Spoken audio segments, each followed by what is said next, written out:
প্রথমেই অঙ্গীকার করেছেন আমরা দুর্নীতির লাগাম টেনে জনগণের অধিকার, জনগণের সেবা তার দোরগোড়ায় পৌঁছে দেব।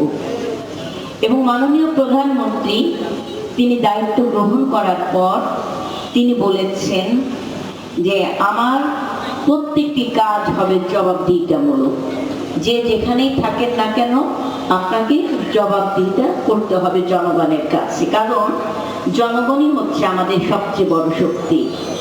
17 বছর নির্যাতন নিপীড়ন সহ্য করার পর বাংলাদেশের জনগণের অধিকার পূর্ণ প্রতিষ্ঠার জন্য বিএনপি লড়াই করেছে, সংগ্রাম করেছে এবং জনগণ যখন সুযোগ পেয়েছে গণতান্ত্রিক ধারার মাধ্যমে তার রায় দেয়া, তখন জনগণের রায়ে সংখ্যাগরিষ্ঠতা নিয়ে বাংলাদেশ জাতীয়তাবাদী দল জনাব তারেক রহমানের নেতৃত্বে সরকার গঠন করতে সক্ষম হয়েছে।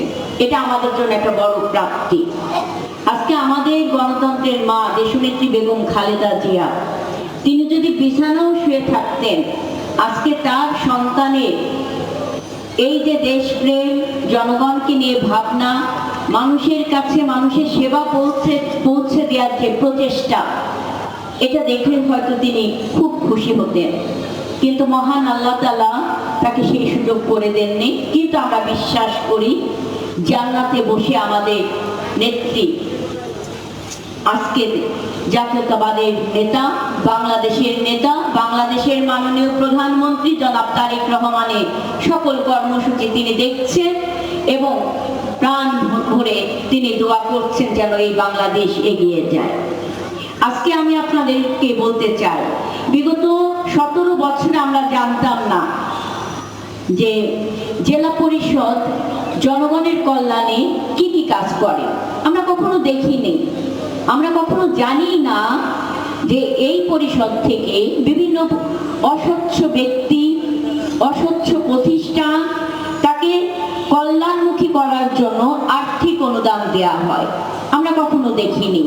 কিন্তু এই সরকার আসার পর জনাব তারেক রহমানের নেতৃত্বে যে কয়েকটি জেলা পরিষদের দায়িত্ব গ্রহণ করেছেন প্রশাসক বৃন্দ, সকলে সততার সাথে নিষ্ঠার সাথে জনগণের সেবা জনগণের কাছে পৌঁছে দেওয়ার প্রচেষ্টা চালিয়ে যাচ্ছে এবং নির্ভয়ে।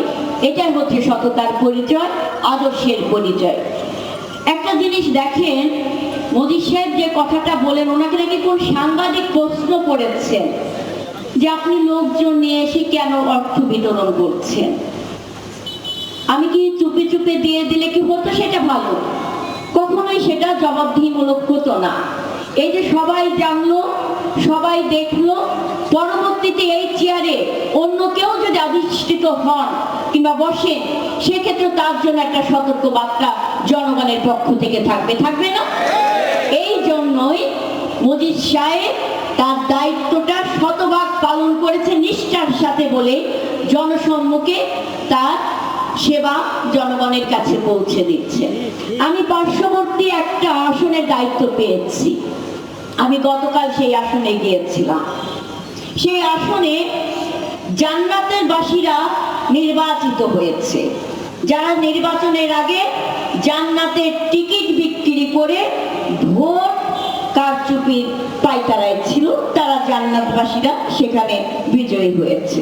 কি দুর্ভাগ্য দেখেন, ওই আসনের নেতা যিনি বিজয় হলেন জনগণের ভোটে, যিনি সরকারি অনুদান দিতে হবে, আমাদেরকে বাল্যবিবাহ রোধ করার জন্য উদ্যোগ গ্রহণ করতে হবে, নারীর প্রতি সহিংসতা রোধ করার জন্য আমাদের যে হেল্পলাইন গুলো আছে সেইগুলোর ব্যাপারে জনগণকে অ্যাওয়ারনেস তৈরি করতে হবে। এই প্রত্যেকটি দায়িত্ব জেলা পরিষদ এবং জেলা প্রশাসক সমন্বয় করে, পুলিশ সুপারের সমন্বিত করে জনগণের জন্য নিরাপদ জনপদ তৈরি করতে হবে। আমি প্রত্যাশা করি এই ঝিনাইদহের মানুষ যেন রাতের অন্ধকারে দরজা খুলে ঘুমাতে পারে, সেই পরিবেশ নিশ্চয়তা আপনাদেরকে তৈরি করতে হবে। শুধু রাজনীতি মানে কথার মালা নয়, বক্তব্য ভাষণের মধ্যে শেষ নয়। আমরা যেন সবাই এক হয়ে কাজ করতে পারি সেই পরিবেশ তৈরি করার দায়িত্ব কিন্তু সকলে। আজকে আমরা যারা এখানে আছি, আপনারা যারা সামনে আছেন, এই পার আর ওই পার যদি এক হয়ে যায়, আমরা যদি ঐক্য গড়ে তুলি না, আমার পাড়ায় কোনো অন্যায় হবে, সেই অন্যায়ের বিরুদ্ধে আমরা ঢাল হয়ে দাঁড়াবো।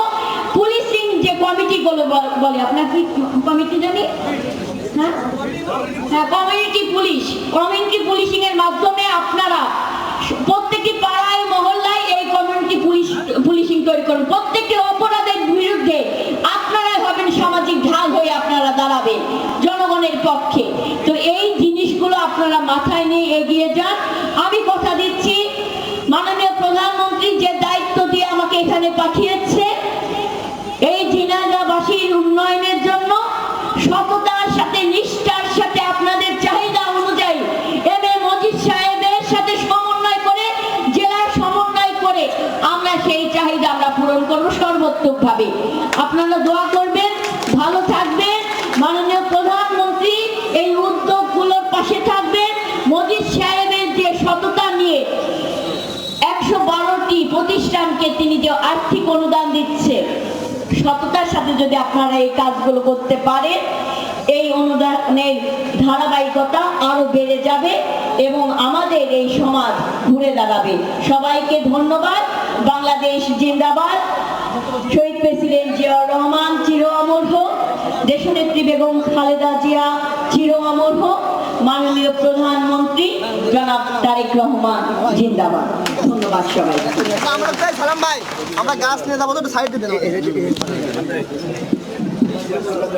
ধন্যবাদ মাননীয় প্রধান অতিথি।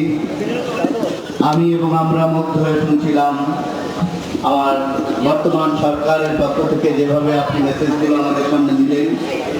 আমরা মনে করি আমরা আপনার বক্তব্য সম্পূর্ণভাবে বুঝতে পেরেছি।